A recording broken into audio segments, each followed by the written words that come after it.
namanya Anjisia, dan dia secara terang-terangan nantangin kita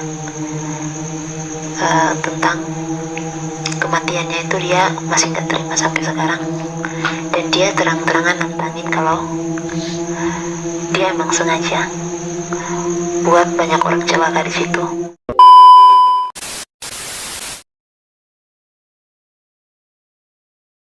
Buat banyak orang celaka di situ supaya nemenin dia di situ, gitu. Aku sempat dapat beberapa potongan kilas masa lalu dari dia. Jadi dia itu orang dari Keva, masih turunan Cina, datang ke kota Kupang sambil boncengan dengan pacarnya.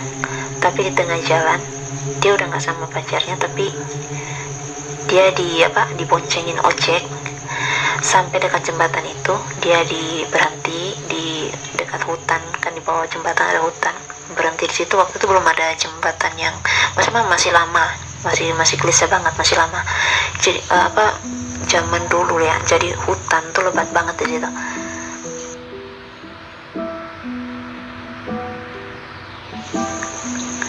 Dia tuh diberhentiin di situ, diperkosa di situ, diperkosa sampai pendarahan hebat, terus dibunuh supaya nggak ngelaporin si pemerkosa ini ke kantor polisi. Dia dibunuh lalu dibuang jasadnya di hutan-hutan di situ. Jadi yang makan badannya itu jenazahnya itu anjing. Jadi anjing makan gigit sampai membusuk di situ. Ini waktu keluarganya cari nggak ketemuin lagi dia punya jenazah utuh atau enggak lagi gitu. Dendamlah dia karena itu. Dia dendam, dan mulai dari situ dia mulai beraksi dengan celakain orang-orang di sekitar situ. Ada dekat Kucing mau mengarah ke arah kampus, kalau nggak salah ada kayak dekar kecil itu banyak loh tuyul-tuyul di situ yang lalu lalang itu anak-anak dari orang-orang yang orang-orang hamil yang meninggal. Terus anak-anak tuyul ada yang di situ juga yang make ekstrimnya di situ, karena ada banyak juga yang make untuk penglaris rumah makan, terus toko mereka gitu. Nah, kita kembali ke Anjisia. Jadi Anjisia ini istilahnya bukan ratu, tapi dia kepala. Jadi dia ini yang pertama kali dibunuh dan dibuang di situ.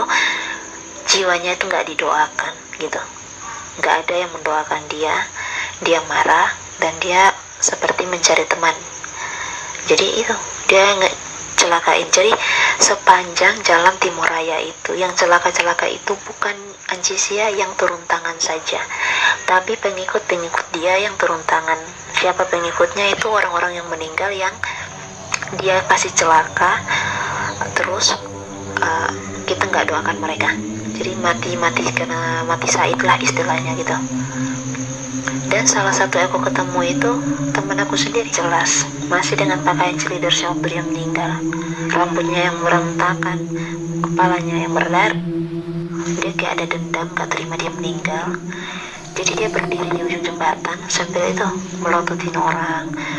Terus ada yang lewat dinebengin gitu, dinebeng di motor gitu. Jadi kalau orang lewat dari situ, kalau nggak klakson gitu ditempelin. Apalagi kalau lagi permisi ya, kalau lagi perempuan haid itu dia langsung ngikut. Mereka langsung ngikut, spontan ngikut. Entah kemana mereka ngikut, karena aroma dari orang yang haid itu lebih harum daripada orang yang lagi biasa-biasa. Pokoknya orang yang hamil, orang lagi haid itu untuk mereka sesuatu yang luar biasa dan mereka ngikutin. Jadi kalau mau dibilang jalan Timur Raya sebenarnya enggak angker dari ujung ke ujung, enggak. Lebih tepatnya ke sarangnya tuh di jembatan itu loh, jembatan Waisapa itu. Aku juga sempat beberapa kali ikut teman-teman yang kasih naik status tentang jembatan Waisapa, tentang Lilibat, teman-teman yang tiba-tiba cerita wisata mistis di Kota Kupang seperti ini, seperti itu. Aku jujur, kalau aku yang ngalamin langsung, aku yang ngelihat langsung, gak akan komen yang kayak aneh-aneh. Karena begini, di saat kita menceritakan mereka ngerasain aura kita yang menceritakan mereka tahu kita lagi ngomongin mereka spontan datang karena nama mereka disebut gitu. Nanti kalau nggak percaya, tanya deh ke teman-teman indie yang lain, kadang yang seperti itu terjadi karena koneksi antara kita dan mereka. Jadi kalau kita mikir mereka datang gitu. Dan beneran waktu itu kami manggil Ancisya dan Ancisya pun datang. Kami beberapa orang mencoba untuk mengusir dia, dan kakak tahu sekarang yang terjadi apa? Mungkin orang-orang nggak pernah sadar sampai sekarang, dari tahun 2013 sampai sekarang jembatan Waisapau itu udah turun loh angka kecelakaannya sekarang. Lebih dominannya ke Tarus. Kenapa di Tarus? Ya tempat tadi awal saya bilang, karena Cisya udah pindah ke situ. Dia sama antek-anteknya udah pindah ke situ, ke Tarus. Tepat sepanjang jalan dari ada satu sekolah ke arah SD, ada satu SD di situ. Aku nggak tahu itu Lasiana kah, menuju ke pantai itu SD, dekat sawah-sawah itu. Depannya itu ada pohon beringin yang ada tempat duduknya itu pohon besar beringin, pohon besar sebelah kanan kalau dari arah sini ke arah Nolbaki. Nah, dari arah kita mau ke arah sana, di sebelah kanan tuh SD sebelah kiri. Itu mereka Ancisya dan antek-anteknya udah pergi ke sana, sudah pindah ke sana. Dan kita nggak bisa bilang kalau dihilangkan atau diusir, nggak punya hak kita. Nggak punya hak, dan kita juga nggak, kita kan hidup berdampingan, jadi kita harus punya space atau tempat untuk mereka tersendiri. Nggak boleh diusir begitu saja gitu. Banyak juga yang ngomong bahwa di sini ada sosok ini, ada sosok itu di jembatan Waisapa. Itu sekarang lebih dominannya lebih ke penglaris, rumah-rumah makan atau tempat-tempat spot, karena biasanya daerah yang berair atau pohon-pohon yang buahnya mengandung air, contohnya sawo, pisang-pisang, itu mereka senangnya di tempat-tempat seperti itu, atau tempat kumuh, rumah kosong. Tapi yang saya lihat sekarang, kalau yang sepanjang beberapa kali saya lewat, karena sempat ke Lasiana juga beberapa kali, aku juga ketemu dengan Ancisya 2 kali karena teman saya cara masuknya dari situ, dan dia tuh hafal muka saya, hafal suara saya, hafal bau badan saya. Tapi beruntungnya aku nggak diikutin lagi, aku udah ada beberapa penjaga, istilahnya spirit guide aku yang bantu aku. Jadi kalau mereka ngikutin tuh nggak sampai ketempelan, karena aku bukan anak ini yang bisa medium gitu, nggak bisa dipakai raga untuk keluar masuk, enggak. Aku bukan spesialis di situ. Aku lebih ke astral projection sama dikasih penglihatan vision gini gitu. Itu juga tergantung dari alam kasih gimana itu. Memang yang diceritakan kan mereka kan konon katanya, kata orang, tapi kita yang alamin langsung itu tuh yang kok bisa dicerita kayak gini, soalnya kita kan lihat lain gitu. Jadi aku juga waktu ngelihat itu, aku juga sempat sharing sama teman-teman indigo saya juga dari Bali, dari Jawa.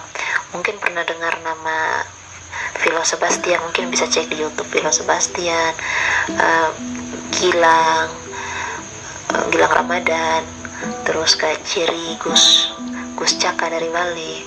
Itu teman-teman indigo saya.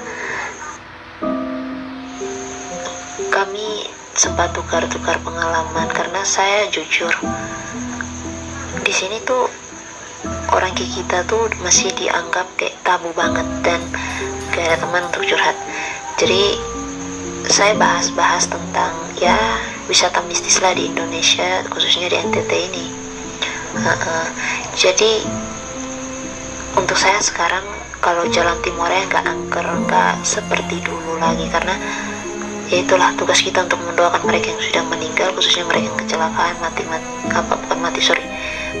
meninggal kayak gitu, gak siap tanpa persiapan gitu.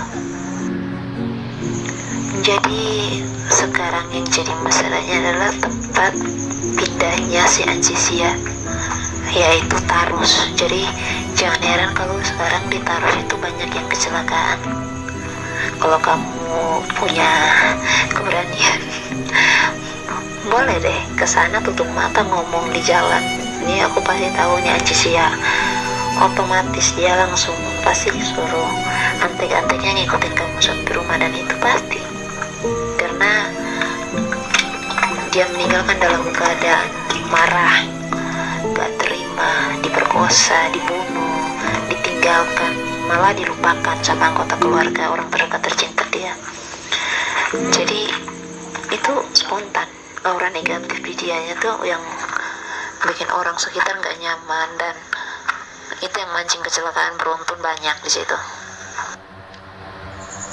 Jadi aku pesan satu hal di sini selalu, karena aku istilahnya sebagai pemandu jiwa, itu istilah saya, karena dapat pesan banyak dari mereka yang sudah meninggal untuk didoakan.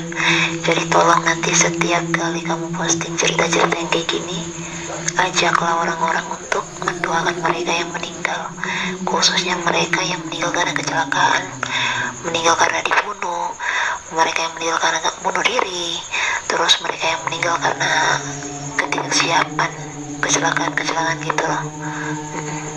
Karena itu yang nanti bikin mereka kalau nggak didoakan tuh jahatnya kayak gitu. Oke, saya rasa ini baru satu dari 1000 pengalaman yang saya alami ya.